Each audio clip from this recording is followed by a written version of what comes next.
Hello students, I hope you all are safe and fine at your home. Students, I know your notebooks are with us and we have got few of the notebooks. Some students still have not submitted the notebook, so I request you all, please submit your notebook so that we can correct it on time and give it to you so that you can start learning your work. So this is your third class after your summer break, and we have started with the new chapter yesterday, that was weather and climate. So हमने कल नया chapter शुरू किया था, weather and climate. So students, weather and climate में सबसे पहले हमने वेदर के बारे में पढ़ा था कि वेदर क्या होता है. So whether, I told you कि किसी भी एक जगह का, किसी भी एक प्लेस का वेदर क्या होता है. किसी भी एक प्लेस का वेदर किस चीज़ पर डिपेंड करता है. किसी भी एक प्लेस का वेदर इन सब चीज़ों पर डिपेंड करता है. कभी गर्मी, कभी ठंडा मौसम, कभी रेनी सीजन. सो ये सब चीज़ें किन चीज़ों पर डिपेंड करती हैं. सो ये सब चीज़ें इन चीज़ों पर डिपेंड करती हैं. कंडीशन ऑफ द एयर, मैंने आपको बताया था कि हमारा जो वेदर है, वेदर क्या है, हमारा मौसम. मौसम किस चीज़ पर डिपेंड करता है कि हवा कैसी चल रही है आसपास. अगर हवा गर्म है तो ऑब्वियसली जो वेदर होगा वो गर्म होगा. उसके बाद विंड, विंड कैसी चल रही है, ठंडी है, गर्म है. रेनफॉल, अगर रेनफॉल हो रही है, बारिश हो रही है, तो क्या होगा, मौसम में ह्यूमिडिटी होगी. ह्यूमिडिटी मतलब उमस जिसको आप कहते हो. सो अगर बारिश है तो ह्यूमिडिटी होगी. ह्यूमिडिटी कब होती है, it depend upon the rainfall. So हमारा जो वेदर है वो किस चीज़ के ऊपर डिपेंड करता है, इन सब चीज़ों के ऊपर डिपेंड करता है. Now students, I told you कि हमारा वेदर इन सब चीज़ों पे डिपेंड करता है. So I told you yesterday as well, weather keep changing. Weather keep changing. How it keeps changing? It keeps changing within an time span of hours, within an time span of a day. मतलब कि कुछ घंटों में, एक दिन में weather जो है बदल जाता है. जैसे आई टोल्ड यू यस्टरडे, सुबह अगर गर्मी है तो क्या होगा, दोपहर को एकदम से बारिश शुरू हो जाती है. अगर सुबह बारिश हो रही है तो हम देखते हैं एकदम से शाम को जो है दोपहर में बहुत तेज़ धूप निकल आती है. दिन में गर्मी होती है, रात को एकदम से बारिश शुरू हो जाती है. सो वेदर क्या है, वेदर कीप चेंजिंग. वेदर क्या है, बदलता रहता है with in an time span. उसके बाद हमने पढ़ा था क्लाइमेट. सो सबसे पहले हमने पढ़ा था वेदर. वेदर किन चीज़ों पर डिपेंड करता है, इन सब चीज़ों पर डिपेंड करता है, मैं आपको कल बताया था. उसके बाद हमने पढ़ा था climate. Again I will tell you climate क्या होता है और क्लाइमेट किन चीज़ों पर डिपेंड करता है.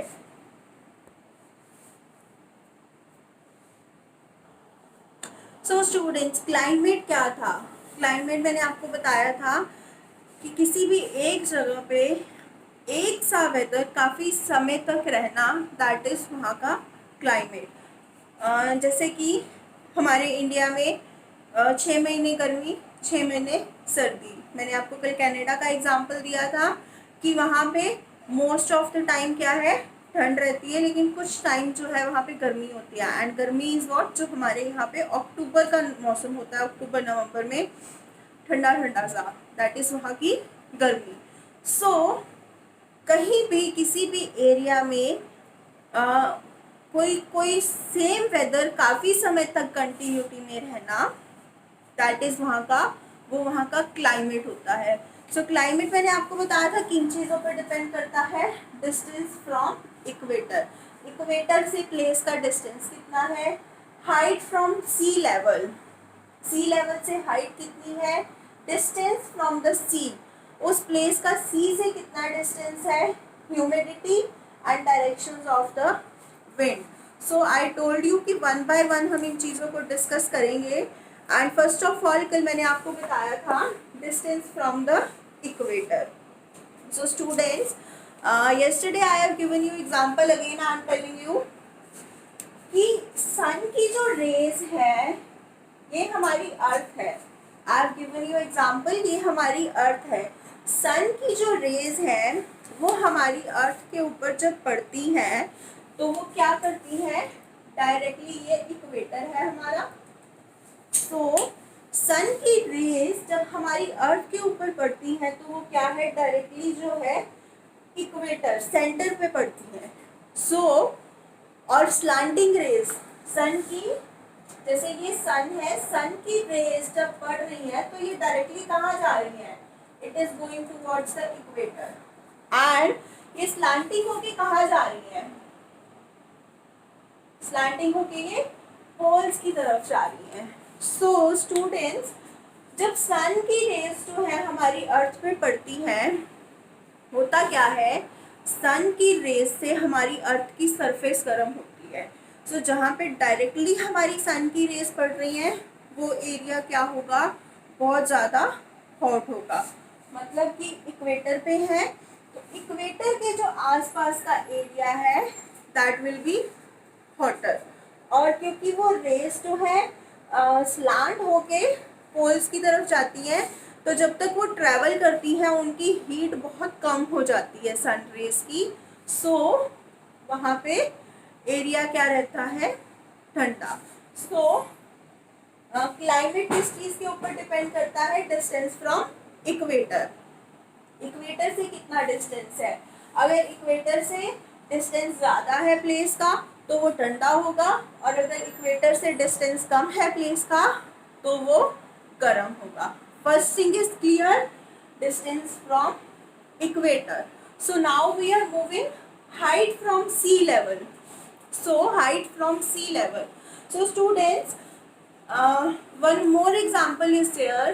आपके जैसे जैसे आप हाइट के ऊपर जाते हो, for example I can tell you कि जैसे जैसे हम ऊंचाई पे जाते हैं, ऊंचाई पे अगर मैं आपको बोलूँ कि आप शिमला चले जाओ या कुल्लू मनाली चले जाओ या हम हिमालय की तरफ और जाएं, हाइट पे जाते जाएं तो क्या होता है, हाइट पे टेम्परेचर कम होता जाता है और मौसम ठंडा होता जाता है. सो जैसे जैसे जो है सी लेवल से जो है हाइट से सी लेवल से जो प्लेस की जो हाइट है वो जैसे जैसे कम होती जाएगी, मतलब बढ़ती जाएगी, वैसे वैसे क्या है वहाँ पे जो है गर्मी कम होती जाएगी. So height from sea level मतलब कि जैसे जैसे हम, फॉर एग्जाम्पल ये हमारा सी लेवल है, अर्थ का लेवल आई कैन से, जैसे जैसे हम इससे ऊंचाई की तरफ जाते जाएंगे, मतलब कि पहाड़ों की तरफ जाते जाएंगे, माउंटेन्स की तरफ जाते जाएंगे, क्या होगा, वैसे वैसे हमारा मौसम जो है ठंडा होता जाएगा. सो हमारा क्लाइमेट किस चीज़ पर डिपेंड करता है, height from the sea level. अगर हम सी लेवल की हाइट से के बराबर हैं तो ऑब्वियसली हमें गर्मी ज़्यादा लगेगी. जैसे जैसे हम ऊंचाई पे पहाड़ों की तरफ जाते जा रहे हैं, माउंटेन्स की तरफ जाते जा रहे हैं, वैसे वैसे क्या होगा, हमारी गर्मी जो है कम होती जाएगी, हीट कम होती जाएगी. So I think this point is also clear, height from the sea level. Now third point, distance from the sea level. Distance from the sea level क्या होता है students, one more example is there, distance from the sea level. आपने कभी देखा होगा मुंबई का मौसम कैसा होता है, इट इज़ मॉडरेट. मॉडरेट मतलब हमेशा एक जैसा रहने वाला है वो वेदर, ना वहाँ ज़्यादा गर्मी होती है ना वहाँ ज़्यादा ठंड होती है, वहाँ नॉर्मल टेम्परेचर रहता है. सो जो एरिया सी के आसपास है, दिस इज सी, जो एरिया सी के आसपास वाले एरियाज हैं वो क्या होते हैं, उनका टेम्परेचर हमेशा मॉडरेट रहता है, और जैसे जैसे हम सी लेवल से दूर जाते जाते हैं गर्मी बढ़ती जाती है. सो दिस इज, ये हमारा सी लेवल. सी लेवल से जब हम ऊपर जाते हैं तो क्या होगा, मौसम ठंडा हो जाएगा, because we are going towards the mountain. हम ऊंचाई पे जा रहे हैं, ऊंचाई पे क्या होता है, मौसम ठंडा हो जाता है. सी लेवल पे जब तक हम सी एरियाज के आसपास हैं, सी एरिया के आसपास हैं, the the atmosphere will be, the temperature will be moderate, और जैसे जैसे हम सी से दूर होते जा रहे हैं क्या होगा, वहाँ गर्मी बढ़ती जाएगी.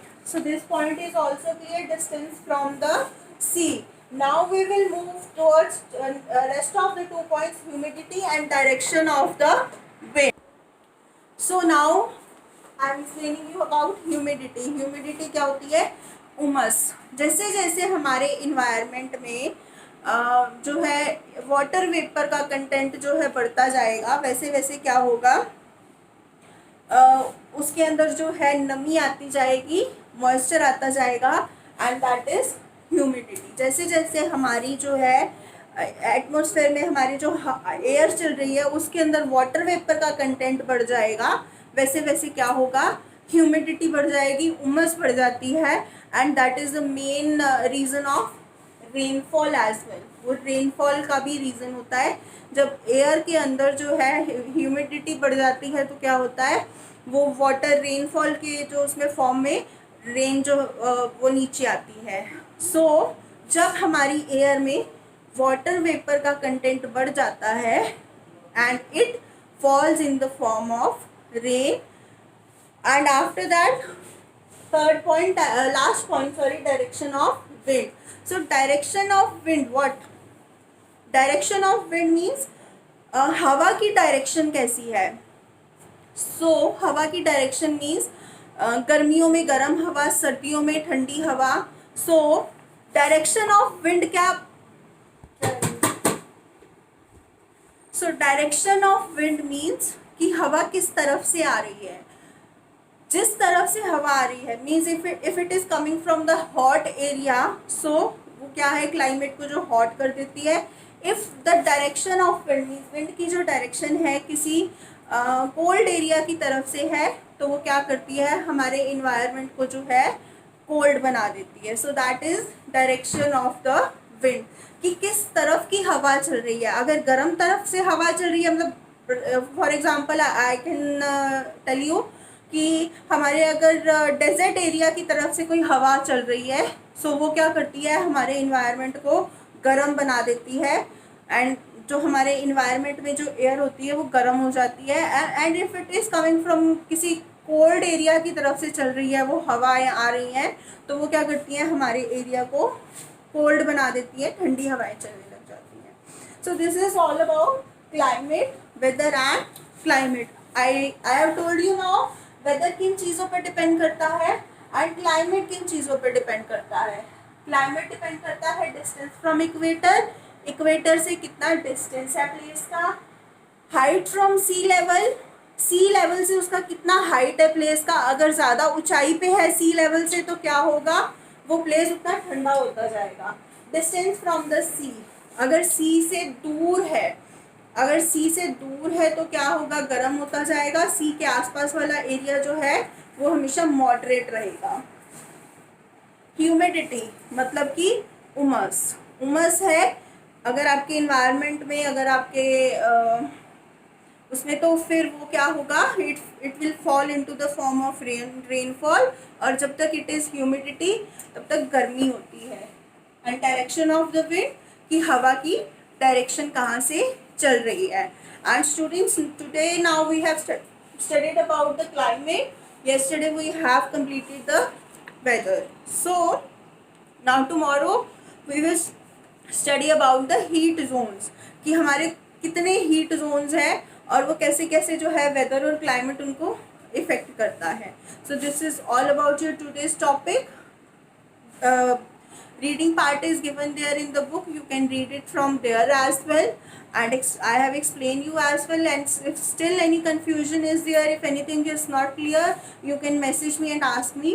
If any problem is there regarding this which I have explained today, again I am available for your queries. I will answer you if any problem is there, and we will meet tomorrow with the new topic of this chapter. Till the time, students, bye. We will meet tomorrow.